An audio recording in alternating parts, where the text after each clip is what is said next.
नमस्कार, news 18 update देख रहे हैं आप और मैं हूं आप सबके साथ अनूप। बुलेटिन में सबसे पहले अदम्य साहस, शौर्य और पराक्रम के प्रतीक कारगिल विजय दिवस की करते हैं।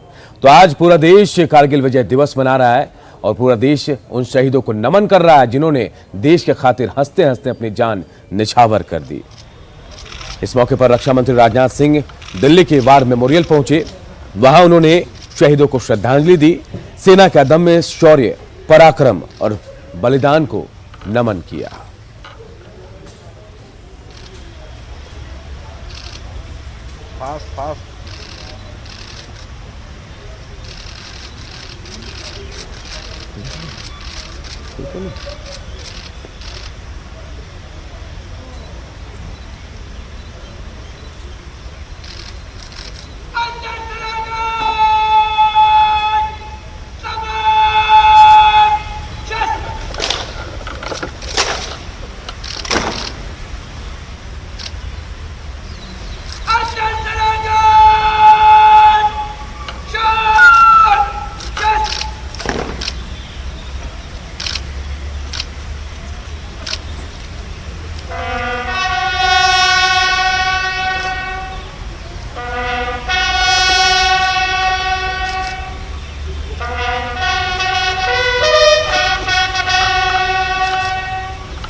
और कारगिल विजय दिवस के मौके पर देश के प्रधानमंत्री नरेंद्र मोदी ने भी शहीदों को नमन किया, उनके बलिदान को याद किया। ट्वीट करके प्रधानमंत्री नरेंद्र मोदी ने लिखा है, कारगिल के शहीदों को श्रद्धांजलि। शहीदों की वीरता, बलिदान जो है याद रहेगा। जवानों की बहादुरी हर दिन प्रेरित करती रहेगी।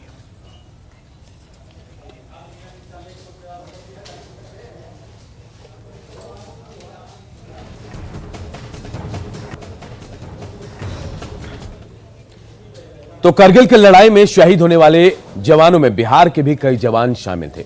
इन्हीं में से एक थे पूर्णिया के प्रभाकर सिंह।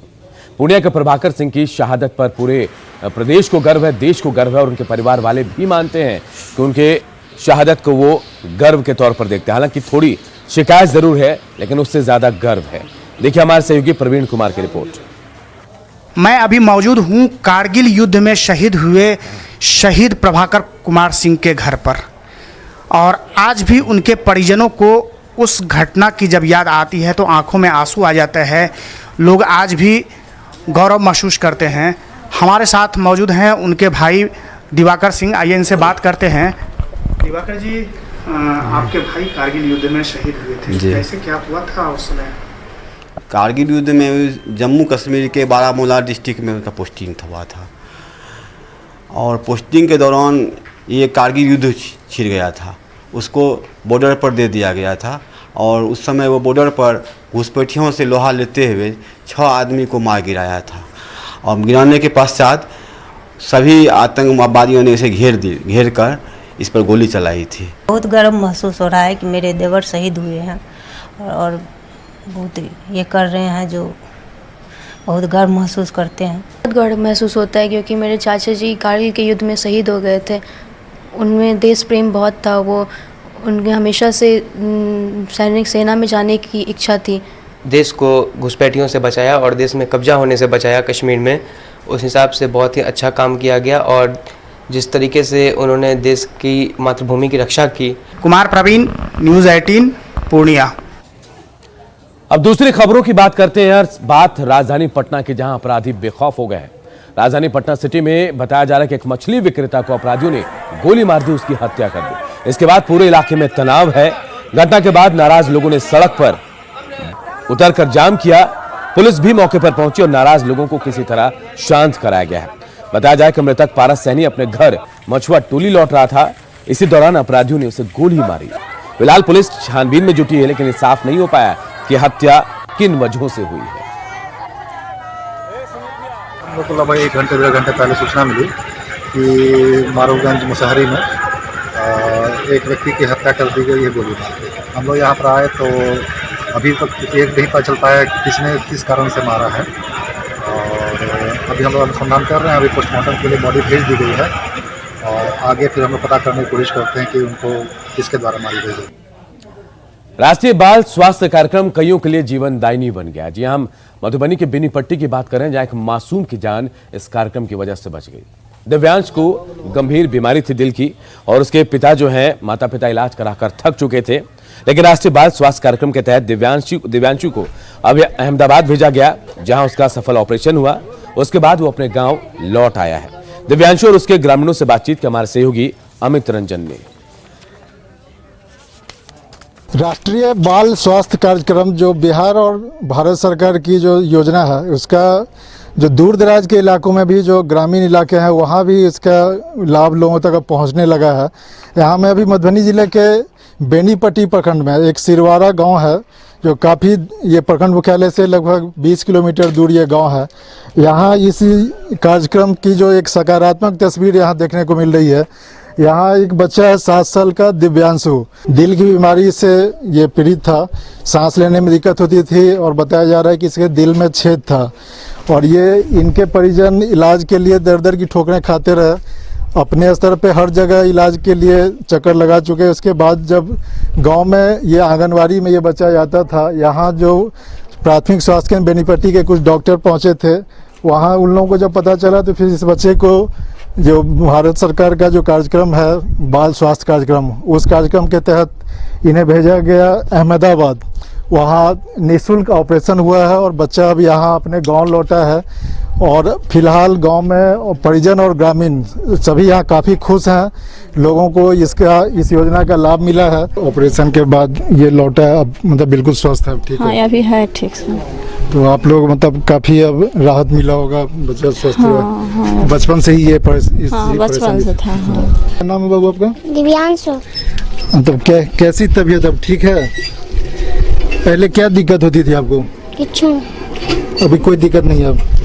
तो ये इनका परिवार पूरा खुश है। यहाँ गांव में भी अब काफ़ी अच्छा है, लोग यहाँ काफ़ी खुश हैं, लोग अच्छा महसूस कर रहे हैं। यहाँ जो हमारे साथ कुछ ग्रामीण हैं, जैसे ये दिव्यांशु ठीक होकर के लौटा है, कैसा आप लोगों का क्या कहना है? जो ये सरकार, हम लोग धन्यवाद देते हैं भारत सरकार को और बिहार सरकार को, जिनका राष्ट्रीय बाल स्वास्थ्य मिशन कार्यक्रम के तहत हर आंगनबाड़ी केंद्रों पर डॉक्टरों को भेजना, और डॉक्टर जब यहाँ आया आंगनबाड़ी स्वास्थ्य केंद्र पर तो दिव्यांशु जिनके परिजन परेशान थे, जगह जगह दिखा करके, प्राइवेट हॉस्पिटल में दिखा करके, लेकिन यहाँ पर जब वो डॉक्टर आए तो उन्होंने पकड़ा बीमारी। जिला में हम लोग सूचना भेजे वहाँ कोऑर्डिनेटर के पास, उसका ऑपरेशन के लिए सरकार द्वारा चयनित किया गया। उसका पीडीए का माने पेटेंट डक्टस आर्टेरियोसिस का जो ऑपरेशन अहमदाबाद में सत्य साई सेवा सदन में हुआ, सफल ऑपरेशन हुआ। वहाँ से फिर बच्चा को पुनः सरकार अपने खर्चा से ले गई थी, पुनः वापस लाई। बच्चा बिल्कुल स्वस्थ है। तो सरकार की जो योजनाएं थी वो दिव्यांशु के परिवार तक इस तरह पहुंची, लेकिन इस तरह के जो हजारों बच्चे हैं, ज़रूरत है इस योजना को से लोगों को जागरूक कराने की, ये योजना हर लोगों तक पहुंचाने की, ताकि दिव्यांशु जैसे और भी बच्चों को इस जो अगर किन्हीं को ज़रूरत है इस योजना का लाभ मिल सके। अमित रंजन, न्यूज़ 18 मधुबनी। आगे बढ़ते हैं और बात करते हैं बाढ़ और कटाव की दहशत की। तो किशनगंज के कई इलाके में कटाव से लोग दहशत में हैं, उनकी चिंता बढ़ गई है। दौला पंचायत के फुलबाड़ी गांव के कई किसान ऐसे हैं जो सालों से कटाव का दंश झेल रहे हैं। उनका मानना है कि अगर सरकार ने इस मामले में जल्दी पहल नहीं की तो ऐसा भी हो सकता है कि आने वाले सालों में कई किसान भूमिहीन हो जाएंगे। जायजा लिया हमारे सहयोगी आशीष सिन्हा ने। अभी हम मौजूद हैं दौला के पंचायत के फुलबाड़ी गांव में, जहां कटाव का असर देखा जा रहा है। ये बात करते हैं कि क्या लगाए हैं और कैसा क्या हुआ है। हम लोग यहाँ जो है परवल लगाए हैं 5 एकड़ ज़मीन में, तो पूरा आधा ज़मीन कट गया है अभी, और बाढ़ के पानी आने से खेती सड़ गया है अभी। सर, हम लोग का यहाँ परवल का खेती हो रहा है, धान का खेती हो रहा है, मकई का खेती हो रहा है, और हम लोग जो है बाढ़ का पानी के वजह से जो है हम लोग खेती नहीं कर पा रहे हैं। हम लोग का जो जमीन में जो है बालू गिर जाता है, बालू जब गिर गया उस जमीन में जो है हम लोग का फसल नहीं हो रहा है। और यहाँ महानंदा का नदी में जो देख रहे हैं सर, ये महानंदा नदी जो है कटाव इतना तेज है, बहुत जमीन जो है हम लोग का कट गया है। ये थे ग्रामीण जिनका कहना है कि हर साल ये कटाव से इन लोगों को परेशानी होती है, इनके फसल का नुकसान होता है। सरकार को मांग करते हैं, सरकार से उचित कार्रवाई हो, यहाँ बांध का निर्माण हो ताकि इन लोगों की जमीन को बचाया जा सके। आशीष सिन्हा, न्यूज़ 18 किशनगंज। तो देखिए, पूरा देश कोरोना की दूसरी लहर से जूझ रहा है। तीसरी लहर के आने की संभावना जताई जा रही है और कहा जा रहा है कि अगर कोरोना से बचना है तो 2 गज की दूरी और मास्क को अपनाना जरूरी है। लेकिन शायद बिहार के माननीयों को ऐसा नहीं लगता है। बिहार विधानसभा के सत्र की आज शुरुआत हुई है और आज यहां जो लोग यहां पहुंचे, माननीय जो पहुंचे, उनके चेहरे पर मास्क भी नहीं था। कुछ ये तस्वीर विधानसभा के बाहर देखने को मिली। जायजा लिया हमारे सहयोगी अमित कुमार ने। हमारे साथ मौजूद हैं सत्ता पक्ष और विपक्ष दोनों ही खेमे के विधायक हैं। यहाँ पे शकील साहब हैं। शकील साहब, कोरोना का थर्ड वेव जो है वो काफी तेजी से आता नजर आ रहा है। आपने मास्क को भूल गए। मास्क है और ये बात सही है, पूरे देश में कोरोना के दूसरी लहर में लोग इस तरह से छटपटा के मर गए हैं। थर्ड वेव है, असंवेदनशीलता आपकी तरफ से भी दिख रही है। हाथ में मास्क रहने से नो डाउट नहीं होंगे, इसमें कोई शक नहीं है। तो जो जरूरत है वो तो सरकार को पूरी करनी ही पड़ेगी। हमें और आपको भी करनी पड़ेगी। मास्क अनिवार्य है। हाँ, मास्क अनिवार्य है तो हम लेके चल रहे हैं ना। आपसे बात करने के लिए कर लिए हैं, लेकिन हम लेके चलते हैं। लेकिन ये है कि जिम्मेदारी जिनकी है, सरकारों से प्रश्न पूछे जाएंगे। विपक्ष सरकार से प्रश्न पूछेगी, उस प्रश्न को का आंसर उनको देना पड़ेगा। आप अभी उतरे यहाँ पे सदन में, जब आपने कैमरा देखा तो मास्क आपने लगाया। क्या पहले से अनिवार्य नहीं था ये मास्क? नहीं, लगाए हुए थे। कैमरे में तस्वीर है सर, फिर आप कैसे कह सकते हैं कि लगाए हुए थे? नहीं, मास्क बिना मास्क हम लोग कैसे चलेंगे? मास्क लगाए हुए थे। तो यानी कैमरे में जो तस्वीर कैद हुई वो गलत कैद हुई? नहीं, कभी होता है ऐसा। आप कई मुद्दों पे गंभीर रहते हैं। प्रधानमंत्री जो है वो गंभीर है, थर्ड वेव ना आए इसको लेकर के। आप क्यों नहीं गंभीर है? मास्क क्यों नहीं लगाया? हम लोग 2 सुइया ले लिए हैं, गमछा है। उसके बाद मना कर दिया क्या डॉक्टर ने? गाइडलाइन में ऐसा है क्या कि 2 डबल डोज जो ले लिए हैं वो नहीं लगाएंगे? सुई लगाने के बाद इम्यूनिटी बढ़ जाता है। अनिवार्य तो ऐसा अनिवार्यता नहीं है, लगाना चाहिए, हमको भी लगाना चाहिए। लगा लेंगे, अभी लगा लेते हैं। लगा लीजिए ना, लगा लेंगे तो अच्छी बात क्या है। गमछा है, देखते हैं ये। यानी मास्क आपके पास नहीं है, चलिए गमछा ही सही, लेकिन लगा लीजिए। तो चलिए देखिए, ये इन्होंने जिम्मेदारी निभाई है। और जब न्यूज 18 ने इन विधायकों को ये एहसास कराया कि आप मास्क जरूर लगाएं, मास्क जो है वो सबसे बड़ा जो तंत्र है जो आपको कोरोना से, हमें कोरोना से, सबको कोरोना से बचा सकता है, तीसरी लहर को रोक सकता है। अब जाकर के ऐसे जो लापरवाह विधायक थे या जो कर्मी थे वो अब जाकर के मास्क उन्होंने लगाया है। कैमरा पर्सन दीपक के साथ अमित कुमार, न्यूज 18 पटना। तो आज सावन की पहली सोमवारी है और तमाम शिवालयों पर लोगों की भीड़ उमड़ पड़ी है। हालांकि कोरोना काल को देखते हुए मंदिरों को बंद रखा गया, लेकिन लोग जो है मंदिर के चौखट तक पहुंच रहे हैं, बंद मंदिर के बाहर ही पूजा कर रहे हैं। लेकिन इस दौरान मंदिर के बाहर कोरोना गाइडलाइंस के उल्लंघन की तस्वीरें भी सामने आई। ना तो यहां लोगों के चेहरे पर मास्क था, ना ही सोशल डिस्टेंस का ये लोग पालन कर रहे थे। सरकार के निर्देश को ताक पर रखकर ये लोग यहां पूजा अर्चना करते नजर आए। पूर्णिया की तस्वीर हम आपको दिखा रहे हैं, जहां लोग भगवान भोलेनाथ की पूजा करने पहुंचे, लेकिन कोरोना नियमों को ताक पर रखकर। आज सावन की पहली सोमवारी है और मैं अभी मौजूद हूँ पूर्णिया के पंचमुखी मंदिर में। ये एसडीओ आवास के जस्ट सामने में ये मंदिर है और आप देख सकते हैं कि मंदिर में सुबह से ही पूजा अर्चना के लिए श्रद्धालुओं की भीड़ उमड़ पड़ी है। हालांकि कोरोना के गाइडलाइन के तहत इस बार पूजा अर्चना करना है, लेकिन अधिकांश जो श्रद्धालु हैं वो इस गाइडलाइन का पालन नहीं कर रहे हैं। अधिकांश के चेहरे पर मास्क नहीं है। हमारे साथ यहाँ इस मंदिर के पुजारी भी हैं, आगे उनसे बात करते हैं। क्या नाम हुआ आपके? प्रमोद कुमार था। अच्छा, ये सावन की पहली सोमवारी है, आज क्या इसका महत्व है? सावन में अभी महादेव जी की पूजा अर्चना के लिए खास महीना है महादेव जी का, जो सावन का पहला सोमवारी है। तो खास करके देवालय महादेव का देवों आराध्य सबके आराध्य है। इनकी पूजा बेलपत्र, धूप, दीप एवं पंचामृत से इनकी पूजा की जाती है। और आज के दिन उपवास भी रखे जाते हैं। उपवास के बाद शाम को संध्या बंदन, आरती एवं पूजा भोग के बाद महादेव जी का मतलब पूजा अपने जो बाल बच्चा है या परिवार है उनकी मंगल कामना के लिए, दीर्घायु के लिए, रोग नहीं हो और के लिए मनाया जाता है। ये इस बार कोरोना के तहत पूजा अर्चना करना है। विश्व प्रसिद्ध देवघर के श्रावणी मेले को दूसरे साल भी स्थगित कर दिया गया। यहाँ किसी भी तरह के लोगों के आने पर प्रतिबंध लगा दिया गया है। श्रद्धालु नहीं आ सकते हैं। शिवगंगा के चारों तरफ बैरिकेडिंग लगा दी गई है। सुरक्षा के उपाय किए गए हैं। चारों मुख्य द्वार जो है उसे बंद कर दिया गया है और साथ ही भारी संख्या में पुलिस बलों की तैनाती भी की गई है ताकि श्रद्धालुओं को बाबा मंदिर में प्रवेश करने से रोका जा सके। सुरक्षा को लेकर के सभी तरफ हमारे फोर्स लगे हुए हैं, ऑफिसर्स लगे हुए हैं और सरकार की जैसे आदेश है कि कोरोना को लेकर के मंदिर बंद है, उसको देखते हुए डेल्टा वेरिएंट को देखते हुए हम लोग सुरक्षा व्यवस्था को कड़ी की और जो भी बाहर से कवारियाँ आ रहे हैं, श्रद्धालु आ रहे हैं, उनको हम लोग बहिरंग लौटाने का प्रयास करेंगे। श्रावण माह का आज पहला सोमवारी है।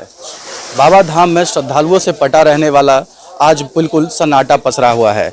श्रद्धालुओं को रोकने के लिए सभी बॉर्डर को सील कर दिया गया है। उसके साथ साथ मंदिर के चारों मुख्य द्वार को सील कर दिया गया है। वहीं सभी जगह पर पुलिस पदाधिकारी और पुलिस बलों की प्रतिनियुक्ति की गई है ताकि श्रद्धालुओं को बाबा धाम आने से रोका जा सके और कोरोना महामारी का गाइडलाइंस को पालन कराया जा सके। आपको बताते चले कि कोरोना के तीसरे लहर को देखते हुए राज्य सरकार और जिला प्रशासन की तरफ से कांवड़ यात्रा पर रोक लगा दी गई है। श्रद्धालु बाबा धाम आने के लिए एकदम रोका गया है ताकि कोरोना महामारी जैसे संक्रमण से लड़ा जा सके और इसे फैलने से भी रोका जा सके। आप तस्वीरों में साफ देख सकते हैं कि सभी तरफ पुलिस बलों की नियुक्ति की गई है। किसी भी श्रद्धालु को आने के लिए यहाँ पे रोक लगा दी गई है। लेकिन आज सावन की पहली सोमवारी है। जिस तरह से हर वर्ष सावन की पहली सोमवारी में पूरा जनसैलाब उमड़ पड़ता था, लाखों लाख की संख्या में श्रद्धालु यहाँ पहुँचते थे, लेकिन आज ये सभी वीरान पड़ा हुआ है। आप दुकानें देख सकते हैं, ये पेड़ा गली की दुकानें हैं जहाँ पे हमेशा दुकानें खुली ही रहती थी, 24 घंटे दुकानें खुली रहती थी और श्रद्धालुओं का प्रसाद लेने के लिए यहाँ पे तांता लगा रहता था। लेकिन आज सभी कुछ वीरान पड़ा हुआ है। कुल मिला के ये कह सकते हैं कि श्रद्धालुओं को रोकने के लिए ये तमाम सुविधाएं की गई हैं ताकि श्रद्धालु यहाँ नहीं पहुँच सके और कोरोना संक्रमण को फैलने से रोका जा सके।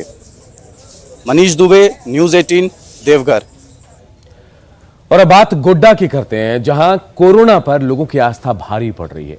गोड्डा के रत्नेश्वर धाम को यहां खोल दिया गया है, इसके कपाट खोल दिए गए हैं आम लोगों के लिए और यहां कोरोना नियमों के तहत पूजा अर्चना कराई जा रही है। दरअसल लोगों में संशय था कि रत्नेश्वर धाम खुलेगा या नहीं।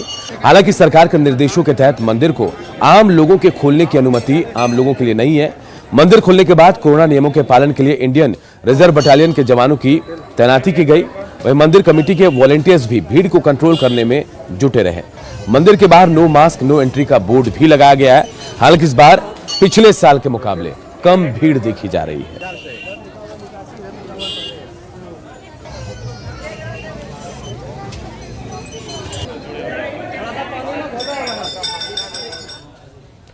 और चलिए अब आपको रांची की तस्वीर दिखाते हैं, जहां मंदिरों के प्रवेश पर रोक तो लगी है सरकार के निर्देश के मुताबिक, लेकिन लोग वहां पहुंच रहे हैं। हालांकि सरकारी व्यवस्था भी की गई कि पहाड़ी मंदिर में वर्चुअल दर्शन कराए जा रहे हैं। भोलेनाथ का जो लोग पूजा अर्चना करना चाह रहे हैं, उनके दर्शन करने चाह रहे हैं, वो वर्चुअल जरिए उनके दर्शन कर सकते हैं।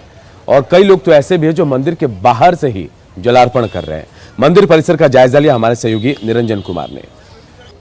मैं इस वक्त रांची के पहाड़ी मंदिर में हूं और आप देख सकते हैं कि यहाँ पे जिस तरह से लोग, यानी रांची पहाड़ी मंदिर का ये मुख्य द्वार है, यहीं से लोग सीढ़ियों के माध्यम से जाते हैं और भगवान भोलेनाथ का पूजा अर्चना और जलाभिषेक करते हैं। हालांकि जलाभिषेक तो श्रद्धालु नहीं कर रहे हैं, लेकिन मोटे तौर पर आप देख सकते हैं कि ये पहाड़ी मंदिर का मुख्य द्वार है।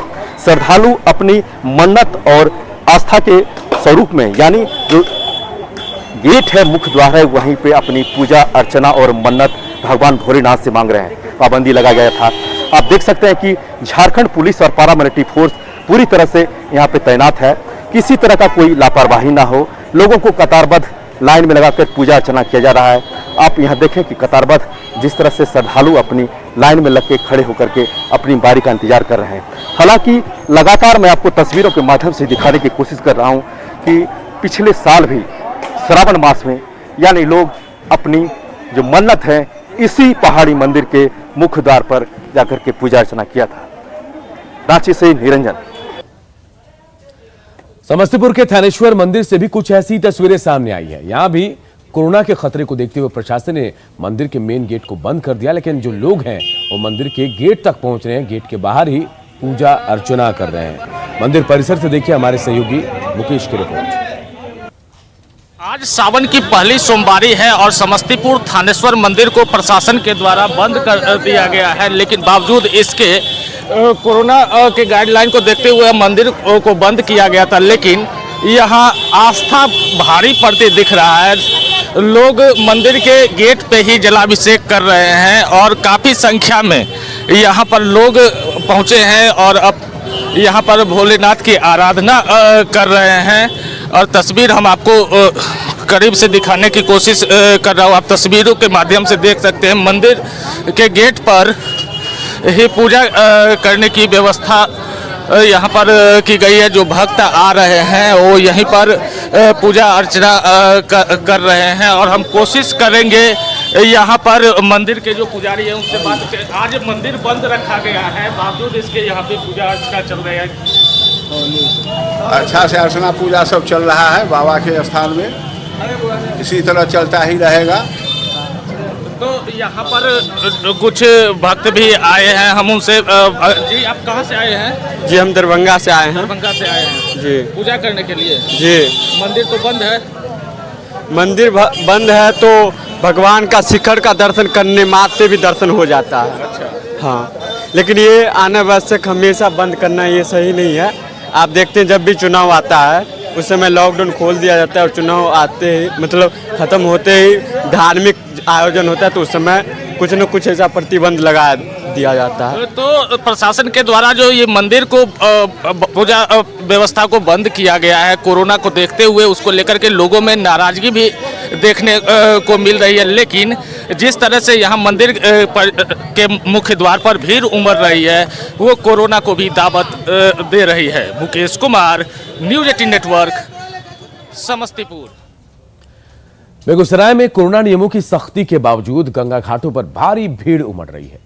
यहाँ झमटिया और सिमरिया घाट पर लोग जो है गंगा स्नान करते नजर आए। हालांकि प्रशासनिक पाबंदी के बावजूद लोग यहाँ मंदिरों में पूजा अर्चना करते भी देखे गए।